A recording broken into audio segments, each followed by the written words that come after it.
Halo teman-teman, selamat datang kembali di Laskar Pelangi Channel.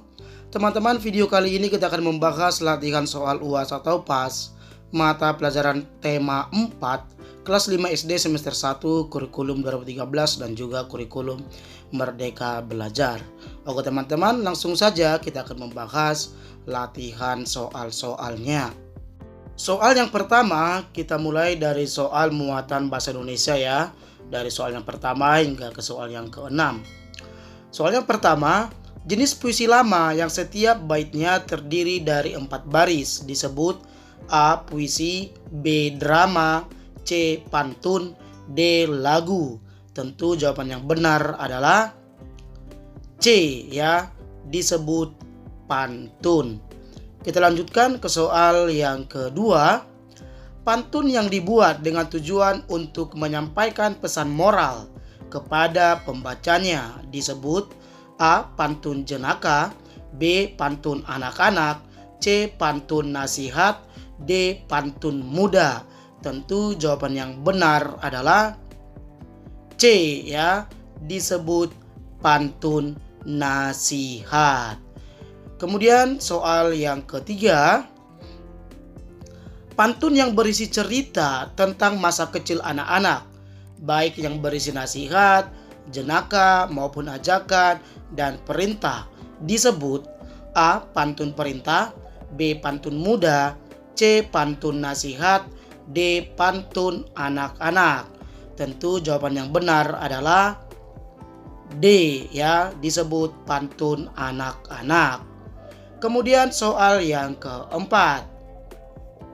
Pantun yang menggambarkan kehidupan para remaja meliputi asmara, pergaulan, dan perjuangan sesuatu disebut A. Pantun tua, B. Pantun muda, C. Pantun anak-anak, D. Pantun asmara. Tentu jawaban yang benar adalah B ya, disebut pantun muda. Kemudian soal yang kelima. Di bawah ini adalah ciri-ciri pantun kecuali A. Bersajak ABAB, B. Satu bait terdiri atas 4 baris, C. Setiap baris terdiri atas 8 sampai 12 suku kata, D. Baris pertama berupa isi. Tentu jawaban yang benar adalah D ya, baris pertama berupa isi bukanlah ciri-ciri dari pantun. Nah, jika baris pertama dan kedua pada pantun itu disebut dengan sampiran ya. Kemudian soal yang keenam, perhatikan pantun berikut ini. Saat malas dan tak bertenaga, jangan diam seperti pagar. Sebaiknya lakukan olahraga agar peredaran darah menjadi lancar. Pertanyaannya, pantun di atas bersajak A.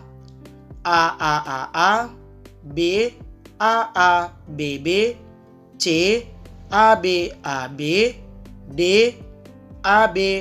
B, A. Tentu jawaban yang benar adalah C ya, bersajak B. Kemudian kita masuk ke soal muatan PPKN ya. Dari soal yang ke-7 hingga ke soal yang 12. Soal yang ke-7, sesuatu yang mutlak menjadi milik seseorang disebut A. Kewajiban, B. Hak, C. Keinginan, D. Pemaksaan. Tentu jawaban yang benar adalah B ya, disebut hak. Jadi hak itu merupakan sesuatu yang mutlak yang harus kita miliki atau sesuatu yang harus kita dapatkan. Kemudian soal yang ke-8. Sesuatu yang harus dilakukan dengan penuh tanggung jawab disebut A. Hak, B. Tanggung jawab, C. Kewajiban, D. Tekanan. Tentu jawaban yang benar adalah C ya, kewajiban.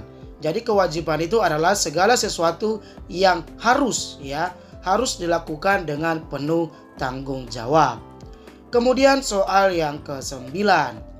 Kesadaran manusia akan tingkah laku baik disengaja maupun tidak disengaja dalam melakukan sesuatu disebut A. Paksaan, B. Kewajiban, C. Hak, D. Tanggung jawab. Tentu jawaban yang benar adalah D, ya, disebut tanggung jawab. Jadi teman-teman, tanggung jawab itu merupakan kesadaran, ya, kesadaran akan melakukan sesuatu. Berbeda dengan kewajiban. Kalau kewajiban harus, ya, berarti kalau kewajiban ini ada juga termasuk unsur paksaan di sana. Harus dikerjakan, harus dilakukan. Tetapi kalau tanggung jawab itu kesadaran. Baik disuruh maupun tidak disuruh, kita harus mengerjakannya. Itu yang namanya kesadaran atau yang disebut dengan tanggung jawab. Kemudian soal yang ke-10. Hak dan kewajiban harus dilaksanakan dengan seimbang supaya A. Terjadi perselisihan, B. Hidup di masyarakat jadi harmonis, C. Terjadi pertikaian di dalam masyarakat, D. Hidup di masyarakat menjadi tidak rukun. Tentu jawaban yang benar adalah B, ya, hidup di masyarakat menjadi harmonis. Oke teman-teman, kita lanjut ke soal yang ke-11. Perhatikan kewajiban berikut ini. 1. Membersihkan kamar tamu. 2. Menghormati semua guru. 3. Melaksanakan tugas piket. 4. Menerima uang saku dari orang tua.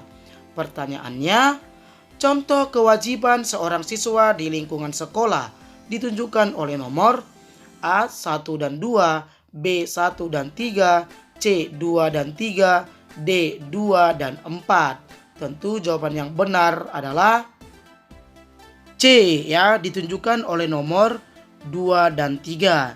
2. Menghormati semua guru. 3. Melaksanakan tugas piket. Itu merupakan kewajiban siswa di sekolah. Kemudian soal yang ke-12. Di bawah ini jenis-jenis tanggung jawab warga masyarakat, kecuali A. Memelihara ketertiban dan keamanan masyarakat, B. Menjaga dan memelihara rasa persatuan dan kesatuan, C. Meningkatkan rasa solidaritas sosial, D. Melakukan bentuk-bentuk tindakan diskriminasi. Tentu jawaban yang benar adalah D, ya, melakukan bentuk-bentuk tindakan diskriminasi bukanlah jenis tanggung jawab yang ada di dalam masyarakat, melainkan itu merupakan bentuk yang dapat memperpecah belah persatuan dan kesatuan yang ada di masyarakat itu sendiri. Kemudian kita masuk ke soal muatan IPA dari soal ke-13 hingga ke soal yang ke-18, ya. Soal yang ke-13, organ tubuh manusia yang berfungsi memompa darah ke seluruh tubuh adalah A. Paru-paru, B. Jantung, C. Hati, D. Lambung. Tentu jawaban yang benar adalah B, ya, jantung. Kita lanjut ke soal yang ke-14. Darah mengalir dari bilik kanan menuju paru-paru melalui arteri pulmonalis disebut A. Peredaran darah kecil, B. Peredaran darah besar, C. Peredaran darah bersih, D. Peredaran darah sedang. Tentu jawaban yang benar adalah A, ya, disebut peredaran darah kecil. Kemudian soal yang ke-15. Jantung terdiri atas 4 ruang, yaitu serambi kanan, serambi kiri, bilik kanan, dan bilik kiri. Bagian jantung yang berfungsi untuk memompa darah ke seluruh tubuh adalah A. Serambi kanan, B. Serambi kiri, C. Bilik kanan, D. Bilik kiri. Tentu jawaban yang benar adalah D, ya, bilik kiri. Kita lanjut ke soal yang ke-16. Bagian jantung yang berfungsi untuk memompa darah ke paru-paru adalah A. Serambi kanan, B. Serambi kiri, C. Bilik kanan, D. Bilik kiri. Tentu jawaban yang benar adalah C, ya, bilik kanan. Jadi bagian jantung yang berfungsi untuk memompa darah ke paru-paru itu adalah tugas dari bilik kanan, ya. Kita lanjut ke soal yang ke-17. Gangguan ini disebabkan rendahnya kadar hemoglobin dalam darah yang disebabkan makanan yang dikonsumsi kurang mengandung zat besi adalah A. Hipertensi, B. Anemia, C. Leukemia, D. Jantung koroner. Tentu jawaban yang benar adalah B, ya, disebut gangguan anemia. Penyakit anemia ini teman-teman juga sering disebut dengan penyakit kurang darah merah, ya. Jika kurang darah merah itu disebut dengan penyakit anemia. Kemudian soal yang ke-18. Gangguan adanya kelainan yang menyebabkan darah sulit membeku jika terjadi luka disebut A. Hipertensi, B. Hemofilia, C. Talasemia, D. Kolesterol. Tentu jawaban yang benar adalah B, ya, disebut gangguan hemofilia. Oke teman-teman, kita lanjut lagi ke soal muatan IPS, ya, dari soal ke-19 hingga ke soal yang ke-24. Soal yang ke-19, hubungan timbal balik antara individu dengan individu maupun kelompok atau kelompok dengan kelompok disebut A. Hubungan, B. Interaksi sosial, C. Sosial individu, D. Kelompok sosial. Tentu jawaban yang benar adalah B, ya, disebut interaksi sosial. Kemudian soal yang ke-20. Contoh interaksi sosial antara individu dengan individu adalah A. Seorang guru sedang mengajar di depan kelas. B. Seorang ustadz sedang berceramah di depan umatnya. C. Penjual dan pembeli sedang tawar-menawar di pasar. D. Tim A melawan tim B pada permainan bola kaki. Tentu jawaban yang benar adalah C, ya, penjual dan pembeli sedang tawar-menawar di pasar. Itu merupakan contoh interaksi antar individu dengan individu. Kemudian soal yang ke-21. Contoh interaksi sosial antara individu dengan kelompok adalah A. Seorang guru sedang mengajar di depan kelas. B. Dua orang yang sedang bercakap-cakap di teras rumah. C. Penjual dan pembeli sedang tawar-menawar di pasar. D. Tim A melawan tim B pada permainan bola kaki. Tentu jawaban yang benar adalah A, ya, seorang guru sedang mengajar di depan muridnya atau di depan kelas. Itu merupakan contoh interaksi sosial antara individu dengan kelompok. Gurunya sebagai individu, murid yang sedang diajarkan itu sebagai kelompok. Jadi interaksi individu dengan kelompok. Kemudian soal yang ke-22. Di bawah ini, interaksi yang mengarah ke persatuan adalah A. Tawuran antar siswa di sekolah. B. Perkelahian sesama siswa. C. Kerja kelompok menyelesaikan tugas sekolah. D. Seorang siswa melawan gurunya di sekolah. Tentu jawaban yang benar adalah C, ya, kerja kelompok menyelesaikan tugas sekolah. Itu merupakan interaksi yang mengarah ke persatuan. Kemudian teman-teman, soal yang ke-23. Berikut ini manfaat dari interaksi sosial yang tepat adalah A. Menciptakan konflik antar warga. B. Memupuk persatuan dan kesatuan. C. Menumbuhkan sikap acuh tak acuh. D. Mempercepat terjadinya dominasi sosial. Tentu jawaban yang benar adalah B, ya, manfaat dari interaksi sosial yaitu memupuk persatuan dan kesatuan. Kemudian soal yang ke-24. Berikut ini adalah aktivitas masyarakat dalam upaya pembangunan sosial budaya, kecuali A. Mengikuti pelatihan membatik. B. Melaksanakan wajib belajar 9 tahun. C. Turut serta dalam organisasi masyarakat. D. Membuat organisasi kontra pemerintah. Tentu jawaban yang benar adalah D, ya, membuat organisasi kontra pemerintah bukanlah aktivitas masyarakat dalam upaya pembangunan sosial budaya, melainkan itu akan memperpecah belah bangsa. Kemudian kita lanjut ke soal muatan SBDP ya, dari soal yang ke-25 hingga ke soal yang ke-30. Soal yang ke-25, nada yang disusun secara berjenjang dari nada pokok suatu sistem nada disebut A. Nada mayor, B. Nada minor, C. Tangga nada, D. Nada pentatonis. Tentu jawaban yang benar adalah C ya, disebut tangga nada. Kemudian soal yang ke-26, salah satu tangga nada diatonis yang memiliki pola interval antar nada 1 1 setengah 1 1 1 setengah adalah A. Tangga nada mayor, B. Tangga nada minor, C. Tangga nada pentatonis, D. Tangga nada pelok. Tentu jawaban yang benar adalah A ya, tangga nada mayor. Jadi perlu diingat interval nada mayor itu adalah 1 1 setengah 1 1 1 setengah ya teman-teman. Kita lanjut ke soal yang ke-27.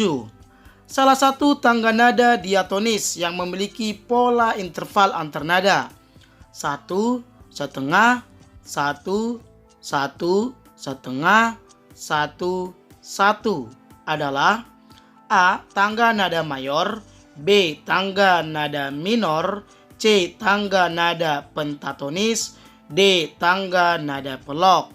Tentu jawaban yang benar adalah B ya, tangga nada minor. Kemudian soal yang ke-28. Di bawah ini ciri-ciri tangga nada mayor kecuali A. Bersemangat, B. Riang gembira, C. Biasanya diawali dan diakhiri dengan nada do, D. Biasanya diawali dan diakhiri dengan nada la. Tentu jawaban yang benar adalah D ya. Biasanya diawali dan diakhiri dengan nada la itu bukanlah ciri-ciri tangga nada mayor, melainkan ciri-ciri tangga nada minor ya. Kemudian soal yang ke-29. Di bawah ini ciri-ciri tangga nada minor kecuali A. Kurang bersemangat, B. Bersifat sedih, C. Biasanya diawali dan diakhiri dengan nada la, D. Biasanya diawali dan diakhiri dengan nada fa. Tentu jawaban yang benar adalah D ya. Biasanya diawali dan diakhiri dengan nada fa bukanlah ciri-ciri dari tangga nada minor ya. Kita lanjut ke soal yang terakhir, soal yang ke-30. Salah satu tujuan digunakannya properti tari pada sebuah tarian adalah A. Untuk mengatur irama tarian, B. Sebagai media untuk menyampaikan makna suatu tarian, C. Agar memudahkan penari dalam melakukan gerak tari, D. Agar gerak tarian menjadi lebih rumit. Tentu jawaban yang benar adalah B ya, sebagai media untuk menyampaikan makna suatu tarian tersebut. Oke teman-teman, demikian latihan soal tema 4 ya, seluruh mata pelajaran kelas 5 SD semester 1 kurikulum 2013. Seperti biasa teman-teman, jangan lupa like, comment, subscribe, dan share ke teman-teman kalian supaya kakak semakin semangat membuat latihan soal-soalnya ya teman-teman. Oke teman-teman, jangan lupa juga ya tekan tombol notifikasinya ya, tekan loncengnya ya. Oke teman-teman, sampai jumpa di dalam video. Terima kasih.